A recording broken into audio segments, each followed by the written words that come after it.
Anda kembali bersama kami dalam Hot Ekonomi. Kami mengambil tajuk pajak untuk daya beli masyarakat untuk sore ini. Masih bersama saya ada Mas Aryo dan juga Pak Hestu Yoga. Mas Aryo, kita tahu bahwa hari ini pasar cukup terintervensi begitu. Ada katalis positif dari pemerintah begitu. Akhirnya tadi IHSG juga ditutup rebound terapresiasi positif begitu dari sebelumnya 5,01. Nah, Anda melihatnya seperti apa? Apakah ini bisa jadi senjata yang paling efektif untuk mengatasi dampak pandemi corona? Oke, sebelum sana kita coba track back ke belakang dulu ya. Tahun lalu kita tidak ada yang menyangka ya proyeksi ekonomi tahun ini ternyata guncangannya dari di luar aktivitas ekonomi ya.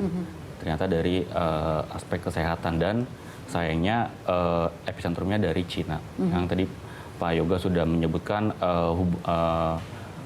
konektivitas Indonesia dan Cina begitu erat dalam hal ekonomi, investasi, perdagangan, dan juga lain-lain. Kemudian dan ini dimulai di awal tahun, ya kan. Di sisi lain, tadi kembali ke pertanyaan Bapak Opi ya, apakah efektif? Saya kira karena masih baru di launching ya, kita masih perlu melihat beberapa waktu ya dampaknya. Cuman menurut pengamatan saya ya, target yang ingin dicapai pemerintah dari insentif yang sudah di launching hari ini memang untuk menyelamatkan daya beli, ya kan. Kita lihat dari supply barang-barang yang dari Cina biar tidak terganggu, dimudahkan, diberi transaksi, kemudian juga agar industri tidak terlalu terpukul. Itu menurut saya penting ya. Namun di sisi lain sayangnya saya belum melihat insentif yang diberikan pemerintah yang tujuannya bagaimana untuk menghentikan penyebaran virus ini dan bagaimana untuk agar kita tidak lama-lama dalam era pandemik ini. Karena jika kita lihat reaksi negara-negara lain ya terkait isu ini, mereka lebih sudah jelas menutup diri ya kan dari kedatangan turis atau bahkan aktivitas bisnis ditutup, sehingga memang mau tidak mau opportunity cost-nya ya di ekonomi itu sendiri. Oke, baik. Kalau Anda melihat kemarin kan sudah juga ada insentif yang dikeluarkan untuk sektor pariwisata yang akhirnya juga sangat berdampak langsung kepada sektor pariwisata. Tapi pada waktu ini saya melihat bahwa fokus pemerintah kepada manufaktur begitu. Nah, apakah ini juga cukup membantu untuk sektor industri menengah, kecil? Seperti apa menurut Anda? Ya, jadi kita perlu ingat juga bahwa salah satu komponen biaya produksi itu adalah manusia, tenaga kerja. Ya, tapi bagaimana insentif itu bakal efektif jika tenaga kerja aja misalkan sekarang isunya kan kesehatan ya, COVID-19. Misalkan besar tenaga kerja kita terkena COVID-19 yang di negara lain kalau sudah confirm case itu mereka diisolasi ya kan. Jadi menurut saya perlu ada insentif agar bagaimana penyebaran virus ini harus mulai kita hambat ya kan. Jadi hal itu yang perlu kita ingatkan ke pemerintah, bukan hanya insentif untuk bagaimana menyelamatkan aspek ekonomi, daya beli, kemudian ketersediaan barang-barang kebutuhan dasar, tapi juga bagaimana insentif untuk agar virus ini tidak tersebar. Oke, Pak Hestu. Ya, sebenarnya tadi juga mungkin kalah hotnya dengan insentif pajak ya. Tadi Ibu Menteri juga sudah menyampaikan dana untuk penanganan corona ini yang secara langsung seperti yang disampaikan Pak itu ada 1 triliun. Jadi Kementerian Kesehatan, dinas-dinas sudah punya anggaran juga, tetapi kemudian Menteri Keuangan sebagai bendahara negara memberikan tambahan 1 triliun yang memang akan dimanfaatkan untuk apa yang tadi disampaikan, penambahan peralatan untuk penanganan itu, menambah biaya untuk menambah rumah sakit rujukan yang sekarang sudah ada 132, kita tambah terus, dan berbagai seperti disinfektan segala macam. Memang itu juga kita pikirkan juga dari sisi fiskalnya gitu ya, dari pembiayaannya sudah ditambah 1 triliun. Nah tentunya yang lain-lain, karena berita hari ini mengenai insentif pajak, tentunya kita perlu melihat juga bahwa yang lain pun melakukan banyak hal. Tadi Mbak Popi mengatakan UMKM. Nah, sebenarnya tadi juga disampaikan oleh Ketua OJK sudah melakukan relaksasi-relaksasi yang untuk membantu UKM misalnya dalam konteks restrukturisasi hutangnya UMKM bisa lebih longgar dan segala macam seperti itu. Nah, tentunya kita juga harus melihat bahwa Kementerian Kesehatan, Pemda-Pemda itu juga banyak melakukan upaya-upaya yang terkait dengan corona ini gitu. Jadi menurut saya sih secara menyeluruh ini kan semua pihak dalam konteks pemerintah semuanya bergerak gitu.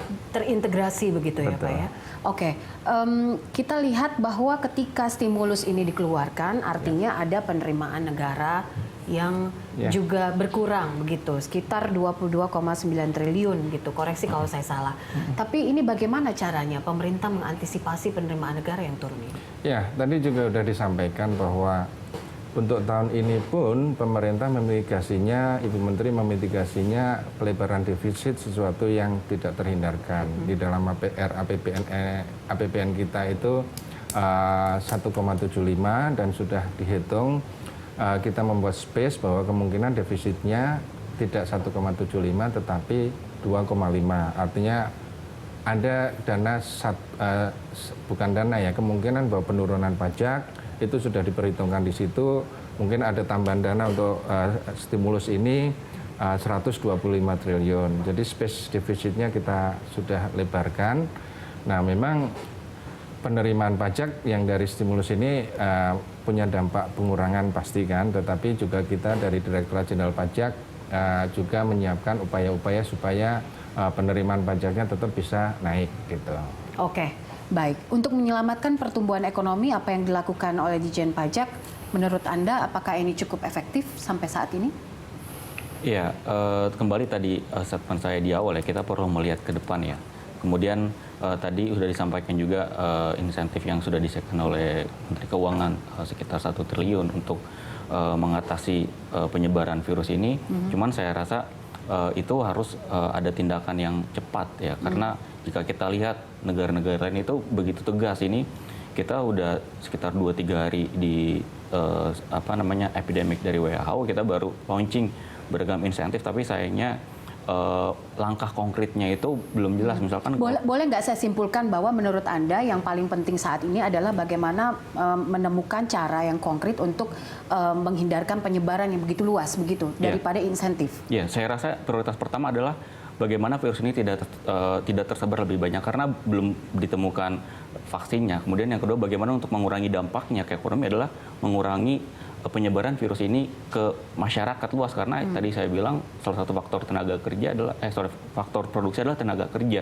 Bagaimana ekonomi bisa berjalan kalau tenaga kerjanya satu tidak sehat dan terkena COVID-19 yang sedang tersebar. Jadi menurut saya selain insentif tadi 1 triliun yang sudah dikeluarkan oleh Menteri Keuangan, saya rasa perlu ada kebijakan lain di luar fiskal ya, mungkin bagaimana mengurangi aktivitas-aktivitas besar, kerumunan massal di tempat-tempat publik, yang poinnya adalah agar mengurangi penyebaran virus ini semakin menyebar ke masyarakat luas, karena kita sudah tahu kapasitas pelayanan rumah sakit kita itu tidak siap untuk menghadapi epidemik.